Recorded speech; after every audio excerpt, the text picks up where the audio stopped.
लोग कहते हैं कि मैं राजाशाही परिवार से हूं, शहीद परिवार का भी हूं, ये भी कहते हैं, राजाशाही परिवार का है, यूं भी कहते हैं। कई जगह तो राजाशाही परिवार का अगर नाम आता है तो तुम्हारे ऊंचे कांटा लग जाता है तुरंत। लेकिन हमारी राजाशाही तो अंग्रेजों ने छीन ली थी। 1857 के बाद जो हमारी रियासत थी वो कहां बची थी? आज के दिन अगर कोई मेरे को राजा कहता है या राजशाही कहता है या शहीद परिवार का कहता है, वो इसलिए कहता है कि उसके दिल में मेरे प्रति और मेरे पूर्वजों के प्रति प्यार है।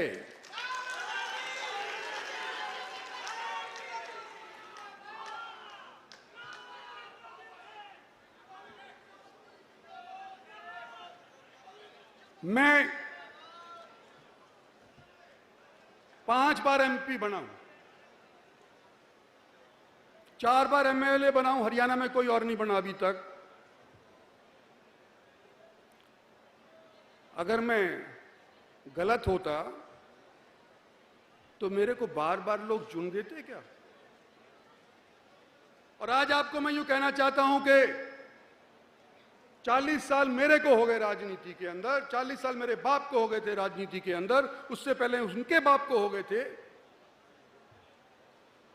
बार बार हमको क्यों चुनना चल रहे हैं? एक ही कारण है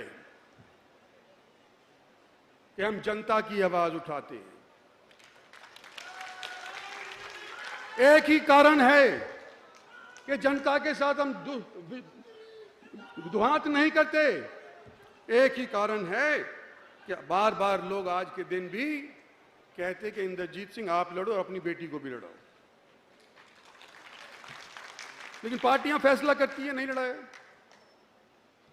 नेता कैसे बनते हैं यह भी मैंने सीख लिया। 2 तरीके हैं, या तो पार्टी आपको ऊपर से पैराशूट से घेर दे तो आप नेता बन जाओगे, या पब्लिक आपको नीचे से सराह दे।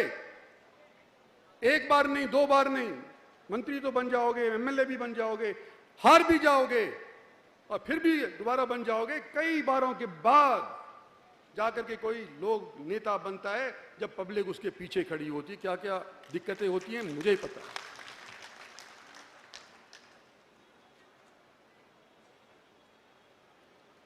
ये 2 तरीके तो मैंने बता दिए कि या ऊपर से आ जाओ या नीचे से आ जाओ। मुझे फक्र है कि मैं नीचे से आया हूं, और कोई यूं मेरे से कह दे तूने आने की फिरकत क्यों नहीं शुरू करी? भाई मेरे बस की नहीं, इसलिए नहीं करी। मैं ऊपर से नहीं आ सकता था क्योंकि पब्लिक मेरे साथ है, तो मैं कैसे करूं? पब्लिक के साथ मैं धोखा तो नहीं कर सकता। तो मुझे इस बात का फक्र है। आज के दिन मैंने एक और चीज देखी है,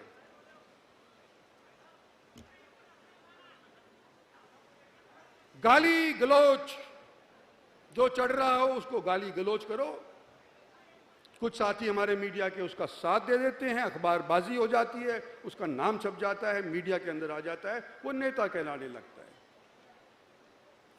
लेकिन मैं पहले भी अर्ज कर चुका हूं और आज फिर आपको कहता हूं कि नेता की फराक में मैं हूं कि किसी दिन बन जाऊं। आज तक बना नहीं हूं, हालांकि मैं 9 इलेक्शन जीत गया हूं। चौधरी भजनलाल की सरकार में मैं मंत्री था, मुझे फूड एंड सप्लाईज का महकमा दे दिया था, फॉरेस्ट का सप्लाई दे दिया था, अंटरम पंटरम और महकमे मेरे को दे दिए थे, चौधरी भजनलाल की सरकार। और जब मैं गांव के अंदर मंडियों के अंदर जाया करता था कि तुम्हारे वाजिब माल मिल रहा है कि नहीं, एफसीआई में तुम्हारा ग्रेन स्टोर हो रहा है कि नहीं, तो नया नया था, मैं हरियाणा के लिए नया ही था। और जैसे जमींदार होते कोई गाय खरीदने जाता है तो देखता है कि भाई इसके दांत घिसे तो नहीं है, कितनी बुढ़ी है ये गाय, इसकी पूंछ लंबी है कि छोटी, इसके थन कैसे हैं, बैल कैसा चाहिए हमारे को, घोड़ा कैसा चाहिए हमारे को, सबकी परख होती है। और फिर पूछते हैं वल्दियत, तेरी वल्दियत क्या है? तो भाई मेरे से भी वल्दियत पूछी और मैंने कहा राव बीरेंद्र सिंह का बेटा हूं। और जब जाकर के मुझे पता कि नेता क्या होता है, राव बीरेंद्र सिंह उस टाइम कुछ नहीं थे, लेकिन जब मैं मंडियों में जाया करता था तो लोग मेरे से कहा करते थे, तो राव आया भाव आया, राव गया भाव आ गया, उसका तू बेटा है, आओ स्वागत करो, हुक्का पी मेरे साथ बैठ करके। नेता तो ऐसे बने जाते हैं, चाहे बेशक थोड़े दिन के लिए बनो, लेकिन जिस दिन आप बनो, जिस दिन आपके पास ताकत आए, उस दिन जनता का सुधार करो, जनता की बात मानो, जनता के दिल के ऊपर छा जाओ, जब भी जाकर के आप नेता कहलाओ जाओगे, वैसे नहीं कहलाओ जाओगे। और अब लो जी मेरे मन की बात। मैं पहले ही कह चुका हूं कि कोविड के बाद हम लोगों का धन्यवाद भी नहीं कर पाए। 10 सीट दूसरी बार भारतीय जनता पार्टी को मिली। एक बार सन 99 के अंदर मिली थी, जब कारगिल का युद्ध संपन्न हुआ था, खत्म हुआ था, हम विजयी हुए थे। और एक बार अब मिली जब दोबारा से नरेंद्र भाई मोदी को प्रधानमंत्री के तौर के ऊपर प्रोजेक्ट किया। हम धन्यवाद नहीं कर पाए क्योंकि इलेक्शन हरियाणा के हुए, और हरियाणा के इलेक्शन के अंदर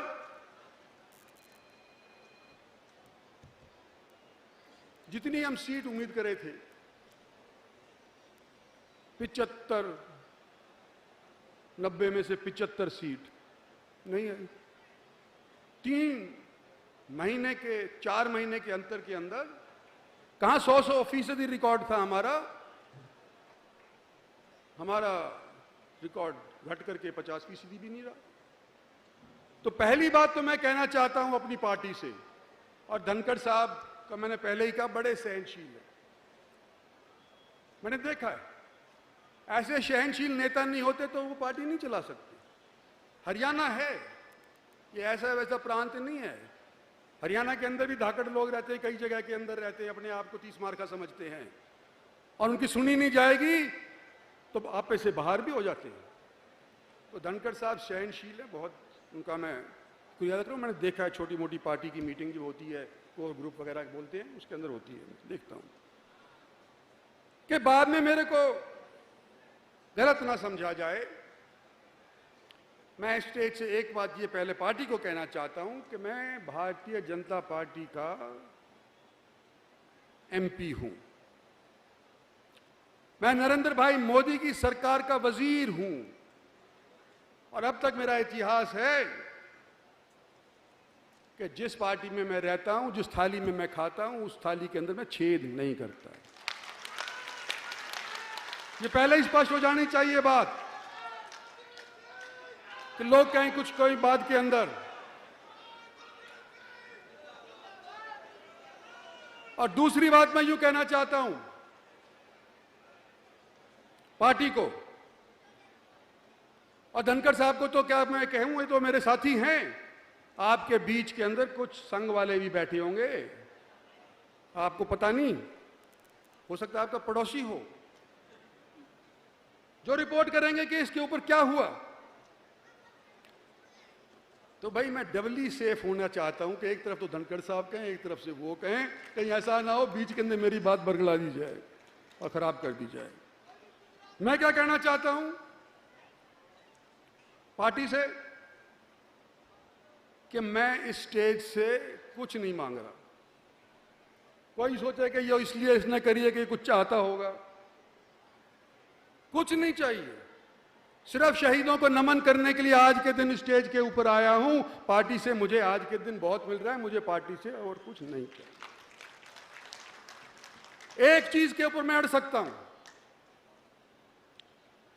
वो मेरी इज्जत, मेरे साथियों की इज्जत, मेरे एरिया की इज्जत। ये नेगोशिएबल नहीं है। और राजनीतिक तौर के ऊपर अगर देखो, सन 14 के अंदर नरेंद्र भाई मोदी प्राइम मिनिस्टर बने, पहली बार अपनी मेजॉरिटी हरियाणा के अंदर भारतीय जनता पार्टी लेकर के आई। अपने बलबूते को। हरियाणा में 90 सीट हैं,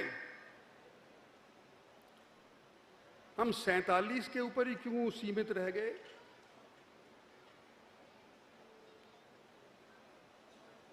और अगर यूं देखा जाए कि जहां कांग्रेस पार्टी की तूती बोलती थी, जिस एरिया को आज के दिन हम और आप अपना कहते हैं, उसमें एक भी कांग्रेसी नहीं बचा। सारे के सारे लुढ़का दिए जनता ने। और भारतीय जनता के एमएलए को वहां पर स्थापित कर दिया।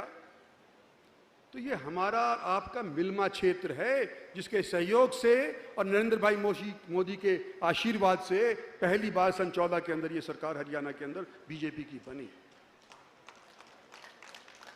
और दूसरी बार पता नहीं कहां से नारा निकल आया, अब की बार 75 पार, अब की बार 75 पार।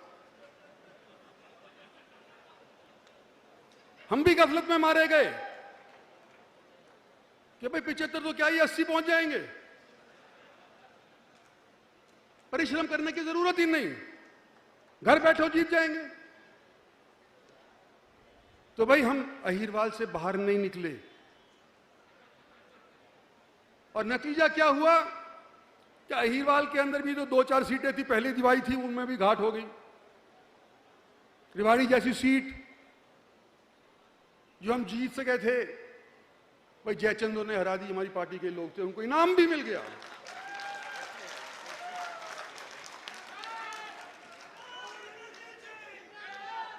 और मैं क्या आपसे एक चीज पूछ सकता हूं कि क्या हम अहीरवाल तक की सीमित लड़े, नसीबपुर की ही लड़ाई लड़ेंगे, या किसी दिन पानीपत की भी लड़ने के लिए चलेंगे?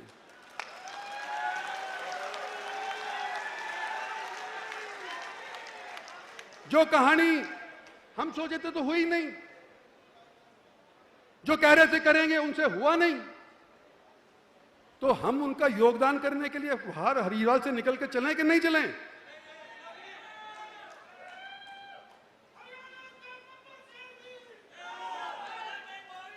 और ये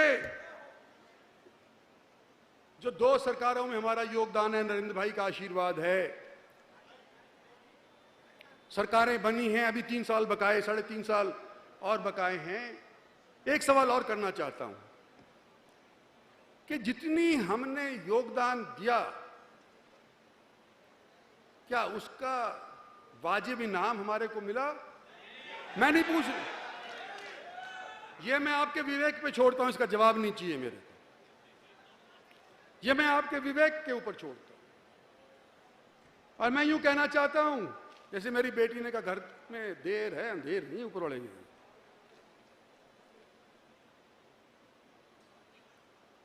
दूसरे, आज भारतीय जनता पार्टी और उनके नेता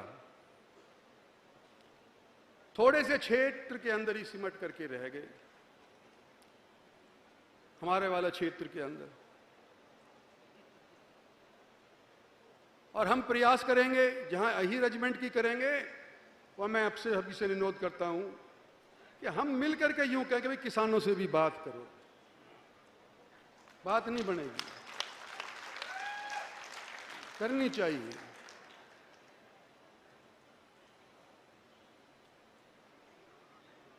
मैं जवानों को कुछ कहना चाहता हूं, भाई अपना इतिहास पढ़ो, समझो। आपकी अभी नई नई बुद्धि है, पूरी तरह से मैच्योर नहीं हुई है, क्या पता क्या निर्णय ले बैठो, उल्टा सीधा। लेकिन निर्णय लेने से पहले अपना इतिहास जरूर पढ़ो, ये मैं अपने नौजवान साथियों को कहना चाहता हूं। फिर ही जब ही आप सही फैसला ले पाओगे। मैं अपने भाइयों से भी कुछ कहना चाहता हूं, सगे भाइयों से। इतना ही कहना चाहता हूं कि तुम भी सोचो, समय बदल रहा है, सोचो। और मैं अपने साथियों से कहना चाहता हूं,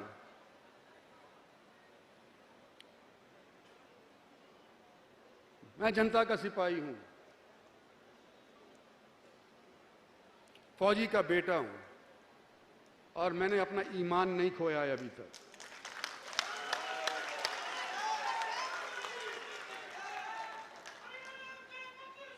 पिछले दिनों के अंदर अहीर कॉलेज हमारा मेरे बाप ने चलाया, मेरे दादा ने चलाया, उसका विवाद छिड़ गया। 90 साल की लीज खत्म होने जा रही थी तो कुछ जमीन मालिकों से हमने खरीदी थी, उस पर विवाद छिड़ गया कि भाई सोसाइटी के नाम इंद्रजीत सिंह ने जमीन खरीद ली है और 30 साल के बाद ये बेच करके मुनाफा खाएगा। मैं 30 साल जीऊंगा? कोई सोचे। और मुझसे अपनी खुद की जमीन नहीं संभल रही, मैं दूसरी खरीद करके क्या करूंगा? मेरे पास अपनी बहुत है। और मैं आपको यूं कहना चाहता हूं कि प्रताप सिंह कैरों की निगाहें इस अहीर कॉलेज के ऊपर रही थी, मेरे बाप ने रोका। चौधरी बंसीलाल की निगाहें इस कॉलेज के ऊपर रही थी, मेरे बाप ने रोका। हमारी पार्टी के कुछ नेता थे, उनकी निगाहें इसके ऊपर थी कि ये इसका सरकारीकरण हो जाए। गवर्नर को जाकर के चिट्ठी दिए थे, किसी ने उसको पार्टी से नहीं निकाला, मैंने रोका। और जो मैं रोकता आया हूं या मेरा बाप रोकता है, जिस संस्था को अहीर कॉलेज कहते हैं, क्या उसको लिए जमीन मैं बेचने के लिए खरीदूंगा? अपनी बेच लूंगा, मेरे तो 2 पीढ़ी आगे तक चल जाएगा काम। आपको विश्वास दिलाता हूं स्टेज के ऊपर से और सामने वाले ऊपर वाले की मौजूदगी के अंदर, शहीदों की रूह के सामने, कि इसके अंदर रत्ती भर का भी करप्शन नहीं हुआ है।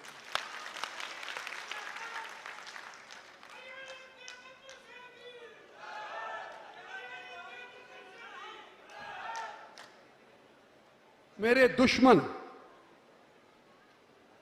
के बारे में भी कुछ कहना चाहता हूं।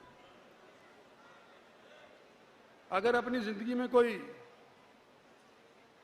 दुश्मन ही नहीं बना पाया तो क्या आदमी? लोगों की सेवा कर ली, कुछ लोगों ने की मानी, कुछ पार्टी ने की मानी, कुछ अपनी कही, कुछ नहीं मानी गई। बहुत हो लिया, रिटायर हो जियो, सोच लो। लेकिन मेरे को दे चोबे, दे गुस्से कि इंद्रजीत सिंह तो रिटायर होने वाला है, दे लो, रगड़ दो, रौन दो इसने। और मैं अपना मन जो ढुलमुल था कि रिटायर हूं या ना रिटायर हूं, पक्का हो गया, मैं रिटायर नहीं होऊंगा।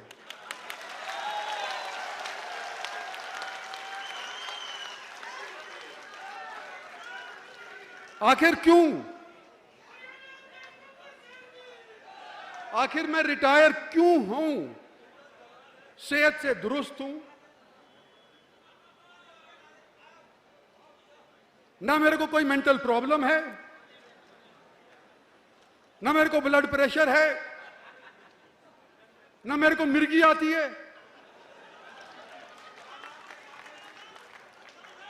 और 50 साल के से किसी से दौड़वा करके देख लो, बराबर की दौड़ में पार नहीं जाऊं तो गलत कह रहा हूं? तो मैं रिटायर क्यों हूं? और एक सलाह भी देता हूं अपने दुश्मनों को कि मैं औरतों के खिलाफ, अपाहिजों के खिलाफ, मरीजों के खिलाफ नहीं लड़ता। कृपया आप लोग अपनी सेहत का ध्यान रखना, मौका फिर से मिलेगा मेरे साथ में लड़ने का। 3 साल बचे हैं अभी इलेक्शन के अंदर, विधानसभा के 3.5 साल बचे हैं। सेहत का ध्यान उनको रखना चाहिए, जब भी तो मजा आएगा अगर कोई लड़ाई होगी तो। और अगर आप हरा देते हैं तो बेशक तांडव कर लेना, लेकिन आज थोड़ी जल्दबाजी है, आज तांडव करने का समय नहीं है। और मैं खत्म करना चाहता हूं एक शेर से।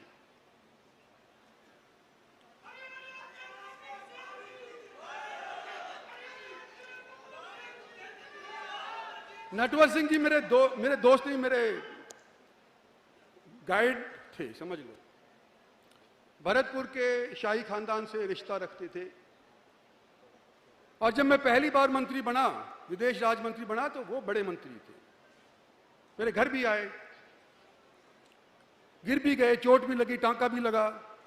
बड़े नेक इंसान, पढ़े लिखे जाट। और उन्होंने मुझे एक शेर सुनाया जो कि आपके लिए मैं देना चाहता हूं। परवाना हूं, मुलाहिजा फरमाइए। परवाना हूं, शाम तो हो, शम्मा तो हो। परवाना हूं, शाम तो हो, शम्मा तो हो, जलने के लिए हूं तैयार, कुछ बात तो हो। तो आप लोगों का आज इतना भारी समूह देख करके एक चीज और कहना चाहता हूं जो हेनरी फोर्ड ने कही थी। हेनरी फोर्ड है जिसकी गाड़ी भी चलती है, मर गया बेचारा, अमेरिकन था। उन्होंने कहा था कि जब लोग इकट्ठे होते हैं तो वो शुरुआत होती है। वो शुरुआत आज आपने कर दी। इतने ज्यादा तादाद के अंदर इकट्ठे हो गए कि आधे से ज्यादा तो वहां मोड़ से ही उल्टे हो गए। कभी कौन पैदल चलेगा 5-6 किलोमीटर, मोड़ से ही।